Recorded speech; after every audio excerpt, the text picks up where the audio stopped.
சில காரியங்களை வெளிப்படுத்த வேண்டிய நேரத்தில் தான் கர்த்தர் வெளிப்படுத்துவார்.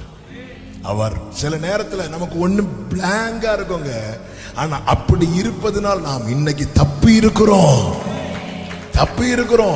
28வது வயதுல இப்பொழுது அவன் சொப்பனம் பார்க்கிறவன் மட்டும் இல்ல, சொப்பனத்துக்கு அர்த்தம் சொல்லுகிறவனாய் மாற்றப்படுகிறான்.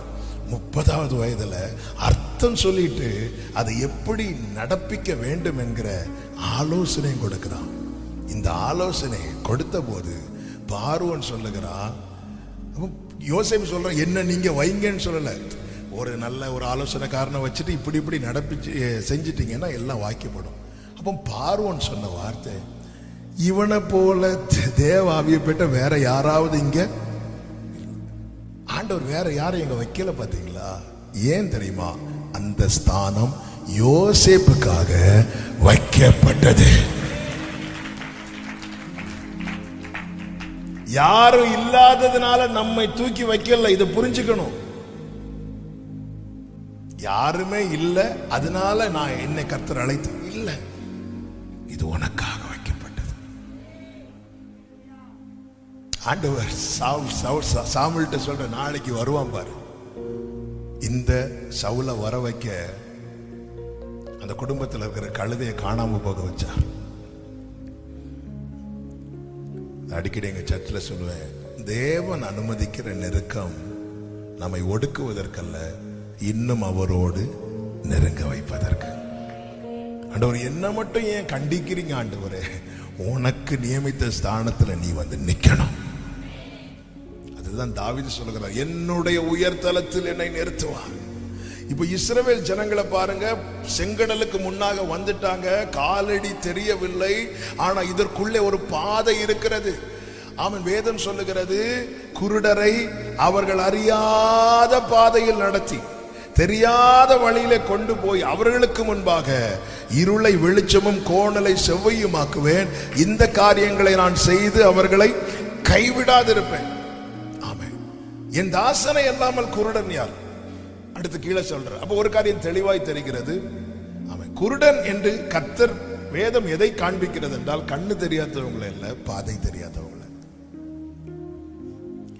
நமக்கு தெரிஞ்ச பாதையில கர்த்தர் நடத்த நம்ம தேவனுக்கு ஆலோசனை சொல்லுகிறோம். ஆலோசனை என்னென்ன? ஜெபத்தில் ஆண்டவர் இப்படி நடத்துங்க, இப்படி செய்யுங்க. ஆண்டவருடைய வழிகள், என் நினைவுகள் உங்கள் நினைவுகள் அல்ல. நமக்கு தண்ணீர் வேண்டும், நம்ம எதுக்காக ஜெபம் பண்ணுவோம்?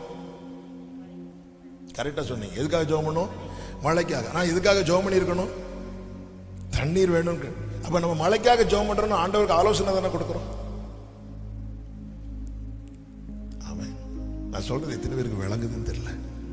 நம்முடைய ஜெபத்தில் ஆண்டவருக்கு ஆலோசனை கொடுக்கிறோம். அவருக்கு ஆலோசனைக்காரனா இருந்தவன் யார்?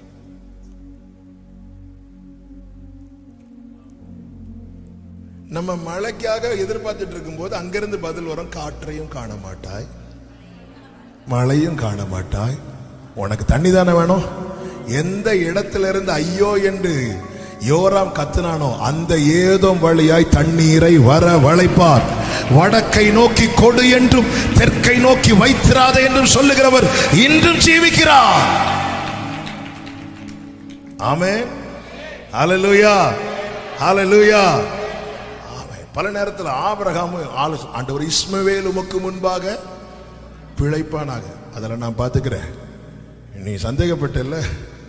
உள்ளத்துக்குள்ள சிரிச்சானோ, உள்ளத்துக்குள்ள நகைத்து, சாராளும் நகைத்தார். இப்போ பார்க்குறா, நீ ஈசாக்குன்னு தான் பேரு வைக்கணும். ஈசாக்குனால என்ன அர்த்தம் தெரியுமா? ஸ்மைல். ஆமென். ஹல்லேலூயா, ஹல்லேலூயா. ஆண்டவருடைய செயல்கள் ஆச்சரியமானவைகள். இப்பொழுது சிவந்த சமுத்திரத்துக்கு முன்னாக இஸ்ரவேலர்கள் நிற்கிறாங்க. பின்னாக ரதத்துல யார் வாரா? பார்வோன் வாரா.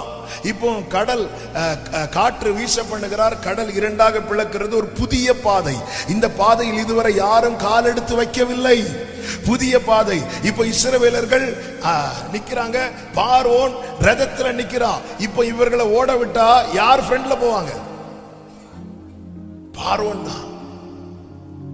உன்னை முந்துகிறவர்களை குறித்து நீ கலங்காதே, அவங்களை எங்க தடுக்கணுமோ அங்க அவர் தடுப்பார். முன்னாக இருந்த மேக ஸ்தம்பம் விலகி பின்னாக வந்து அவர்களை நிறுத்தினது. எனக்கென்று தேவன் ஒரு பாதையை திறந்திருக்கிறாருங்க. எனக்கு ஆண்டவர் சொல்ற, இதோ நான் புதிய காரியத்தை செய்றேன், எனக்குன்னு ஒரு பாதையை திறந்திருக்கிறார். நான் போய் கால் வைப்பதற்கு முன்னாக இன்னொருத்தங்க போய் கால் வச்சுட்டாங்கன்னா அது எனக்கு புதிய பாதை கிடையாது, அது ஆல்ரெடி இன்னொருத்தங்க நடந்த பாதை. இது எனக்காய் தேவன் வைத்து இத்தனை காலம் வீசாத காற்று அன்று வீசுகிறது. ஏன்? இது இவர்கள் அதுவரை மறைத்து வைக்கப்பட்டிருக்கிறது. உம்முடைய பாதைகள் கடலிலும், உம்முடைய வழிகள் கடல்ல இருக்கிறது. காலடி தெரியாம போயிட்டு ஆண்டவர் எல்லாத்தையும் மறைத்து வைக்கிறார், எல்லாத்தையும் மறைத்து வைக்கிறார். என்ன? எப்படி சவுலை கொண்டு வந்த பிறகு அவனுக்காக வைக்கப்பட்டது அவனுக்கு முன்பாக எடுத்து வைக்கப்பட்டதோ, மறைத்து வைக்கப்பட்டது, அதே போல இஸ்ரவேலரை அவன் எகிப்திலிருந்து கொண்டு வந்து நிறுத்தி அதுவரைக்கும் இந்த பாதை மறைத்து வைக்கப்பட்டது. சில நேரத்தில் நமக்கு முன்பாய் தேவன் எழும்ப பண்ணுகிற ஜலம், எழும்ப பண்ணுகிற மனிதர்கள், ஆமென், இவர்களை வைத்துதான் தேவன் நம்முடைய நன்மைகளை மறைத்து வைத்திருக்கிறார். ஏற்ற வேளை, குறித்த வேளை உண்டு. ஆமென். இது உனக்காக வைக்கப்பட்டது. இஸ்ரவேலர்களுக்கு இப்ப எங்கேயும் போக முடியாது. எனக்காக வைக்கப்பட்டதுல ரைட்ல ரொம்ப தூரம் போக முடியாது, லெப்ட்ல ரொம்ப தூரம் போக முடியாது. என்ன மலைகள் சூழ்ந்திருக்கிறது, ஃப்ரண்ட்ல சமுத்திரம், பின்னாக பார்வோன். எங்க நம்ம இப்போ நாங்கெல்லாம் கன்னியாகுமரியில் இருக்கிறோம். இந்த சுனாமி வந்துச்சு, ஞாபகம் இருக்குதா? அந்த டைம்ல முதல்ல கடல் உள்வாங்கிச்சு. கடல் உள்வாங்கினதும் ஜனங்கள்லாம் ஜாலியா உள்ள இறங்கினாங்க. ஆமா, திடீர்னு பார்த்தா இப்பெல்லாம் கடல் கொஞ்சம் உள்வாங்கினாலே ஜனங்கள்லாம் இருக்கிற இடத்த காலி பண்ணிடுறாங்க. இப்ப நான் ஒரு கேள்வி கேட்கிறேன். நமக்கு முன்பாக இப்ப நாம ஒரு பீச்சுக்கு போறோம், நமக்கு முன்பாக கடல் ரெண்டா பிளந்து இப்படி நிக்குது. எத்தனை பேர் அதுல நடப்போம்?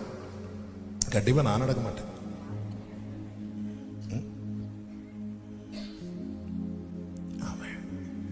இவங்க நீ நடந்துதான் ஆகணும். என பின்னாடி யார் நிக்கிறா? ஆமென். அவர் நாம அவருடைய பாதையில் நடந்ததனால் வரல, அவர் நடத்தினதுனால வந்திருக்கிறோம். நடந்துதான் ஆகணும். ஹல்லேலூயா, ஹல்லேலூயா, ஆமென். ரெகோபோத்துக்கு ஈசாக்கு எப்படி வந்தார்? கொஞ்சம் பேர் எழும்புனாங்க, இல்லைன்னா ஏசேக்கில் நின்றுப்பார். ஏசேக்கு ஈசாக்கு உண்டாக்கினது, சித்னா ஈசாக்கு உண்டாக்கினது, ரெகோபோத் கர்த்தர் அவனுக்காக உண்டாக்கினது. உனக்குரியது உனக்குதான். ஆமென். இந்த ஏசேக்கில இருந்து சித்னாவில இருந்து ரெகோபோத்துக்கு ஈசாக்கு எப்படி வந்தா? ஆமென், கர்த்தர் கொண்டு வந்தா. ஆமா, சிலர் அப்படி விரோதமா எழும்புறாங்க. ஆனா ரெகோபத்துக்கு வந்ததுக்கு அப்புறம் அத்தனை பேர் வந்து சால்வானாங்க, சமாதானம் ஆனாங்க. பாத்தீங்களா? உனக்கான ஸ்தானத்துல, உனக்கான இடத்துல இன்று நீ சந்திக்கிற பிரச்சனை எல்லாம் அது வரைக்கும் தான். அதன் பிறகு சிலர் இருக்க மாட்டாங்க, சிலர் உங்க கூட சமாதானமாகும்படி செய்வார். ஒரு ஊழியக்காரர் ஒரு சம்பவத்தை சொன்னார். எனக்கு இது சொல்லும் போது ஞாபகம் வருகிறது. கேரளாவில் ஒரு கிராமத்தில் ஒரு ஊழியக்காரர் இருந்தாராம். அந்த ஊரில் மொத்தமே 2 பஸ் தான் உண்டு. காலையில் ஒரு பஸ் இருக்கும், மதியம் ஒரு பஸ் இருக்கும். அப்போ அவருக்கு ஈவினிங் ஒரு மீட்டிங் போகணும். காலை பஸ்ஸை விட்டுட்டார். சரி, மத்தியானம் பஸ்ஸு போய் நிற்கிறாரு. பஸ் ஸ்டாண்டில் வெயிட் பண்ணிட்டு இருக்கிறார். நல்ல வெயில், வெயில் தாங்க முடியல. இவர் அதுலேயே கொஞ்ச நேரம் வெயிட் பண்ணிடணுன்னே தளர்ந்துட்டார், டயர்ட் ஆகிட்டார். இப்போ பஸ்ஸு வருது. கரெக்டாக நிற்க வேண்டிய இடத்துல நிற்காம கொஞ்சம் தள்ளி போய் பஸ்ஸு நிற்குது. அது ஒரு நிமிஷம் நிற்கும் அல்லது 2 நிமிஷம் நிற்கும், உடனே பஸ் எடுத்துருவாங்க. இந்த பஸ்ஸை விட்டால் வேற பஸ்ஸு கிடையாது. அப்போ எல்லாரும் ஓடி போய் ஏறுறாங்க. இவருக்கு என்ன, இவருடைய நிறைய கேள்வி இவருக்குள்ள ஓடிட்டு இருக்கு. நான் ஓடி போகிறதுக்குள்ள பஸ்ஸு போயிட்டுனா, ஆல்ரெடி நான் டயர்ட் ஆகிட்டேன், நான் ஓடி பாதியில் விழுந்துட்டேன்னா, இப்படி கொஞ்ச நேரம் யோசிச்சுட்டு சரி இன்னைக்கு மீட்டிங் போக வேண்டாம், நம்ம வீட்டுக்கு போவோம் அப்படி சொல்லிட்டு அவர் ஆல்ரெடி டயர்ட் ஆகிட்டார். மீட்டிங்கை ஸ்கிப் பண்ணிட்டு வீட்டுக்கு போகலான்னு திரும்பி பார்த்தா ஒரு கருப்பு நாய் அவர் அப்படி பார்த்துட்டே இருக்கு. நாக்கையை தொங்க போட்டு இப்படி பார்த்துட்டே இருக்கு. இவர் கொஞ்ச நேரம் நாயை பார்க்குறாரு. வேற யாரும், எல்லாரும் ஆல்ரெடி ஓடி பஸ்ஸில் ஏறிட்டு இருக்கிறாங்க. இவருக்கு இப்போ முன்னாடி போனா கன்ஃபார்மாக ஒரு கரியை காணாது. இவர் ஒவ்வொரு ஸ்டெப்பா பின்னாடி வைக்கிறார். நாயும் விடலை, ஒவ்வொரு ஸ்டெப்பா ஃப்ரெண்ட்ல வைக்குது. நாய் ஸ்பீடை கூட்ட ஆரம்பிக்குது. எடுத்தாரு பாருங்க ஓட்டம். ஓடி போய் பஸ்ல ஏறிட்டு வெளியே தலையை போட்டு, அப்பாலே போ சாத்தானேன்னு சொல்லலையா, அவர் பஸ்ல ஏறிட்டு வெளியே தலையை போட்டு அந்த நாயை பார்த்து தேங்க்ஸ் சிலரை பார்த்து இன்னைக்கு யாரை பார்த்து நீங்க ஃபீல் பண்றீங்களோ நாளைக்கு அவர்கள்ட்ட நீங்க தேங்க்ஸ் சொல்ல போறீங்க. தேவன் அறியாமலும் தேவன் அனுமதிக்காமலும் ஒன்று என் வாழ்க்கையில நடக்காதுன்னு நம்புறவங்க மட்டும் நல்ல கரங்களை தட்டி ஹல்லேலூயா. உனக்குரியது அது உனக்குதான். தாவீது இதுக்கெல்லாம் தகுதி உள்ளவனாகவே இந்த குடும்பத்தினர் பார்க்கவில்லை.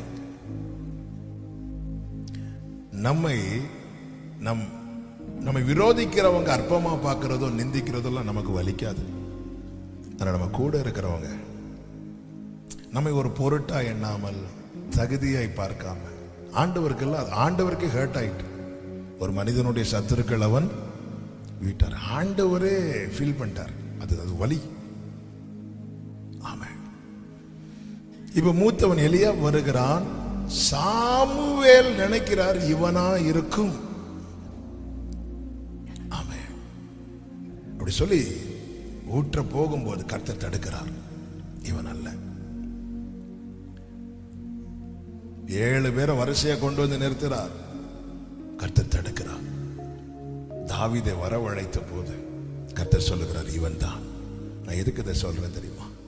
உனக்கென்று கொண்டு வரப்பட்டதை உங்க அப்பா நினைச்சாலும் தடுக்க முடியாது, உன் சகோதரர்கள் நினைச்சாலும் தடுக்க முடியாது, ஏன் சாமுவேலே நினைச்சாலும். இப்ப நான் என்ன வச்சு சொல்றேன், பாஸ்டரே நினைச்சாலும் தடுக்க முடியாது. இது உனக்கென்று வைக்கப்பட்டிருக்கிறது. அதனாலதான் தாவீது சொல்லுகிறார், தேவரீர் நீர் உமது அடியேனை உங்களுக்கு என்ன தெரியும். என்ன தாவீதை சூழ்ந்திருந்தவங்க தாவீதை பார்த்த விதம், தகப்பன் தாவீதை ஆகாதவனாய் பார்த்தான், சகோதரர்கள் தாவீதை அகங்காரம் உள்ளவனாய் பார்த்தார்கள். ஆமென். சவுல் தாவீதை வாழ்நாள் சத்ருவாவே பார்த்தான். மனைவி தாவீதை அற்பமாய் பார்த்தாள், மகன் தாவீதை விரோதியாய் பார்த்தான். சூழ்ந்திருக்கிறவங்க தாவீதை பார்க்கிற விதம் இப்படி.